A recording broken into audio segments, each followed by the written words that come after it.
Is my hair? Yeah, that looks good. That looks good. No. It's okay. Let me make words. Take a breath. Yeah, let me think about what's worth adding. It's one of the worst things that the government has done so far. Not just destroying my country or destroying my economy, but destroying people's dreams, especially the youth dreams.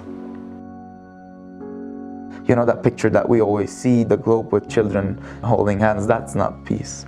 Peace is just stasis. As a person who has come from a place with no stasis at all, that's a quality of life I value a lot and would like to have sometime. You have a dream, you want to do something, reach out to as many people as you can and talk about that dream, because you just don't know who will be able to help you. The things that you are achieving, no matter how privileged you are or how good level you are started from, there are some people who are starting from the bottom who are actually willing to be like you, who deserve to have the life that you are having.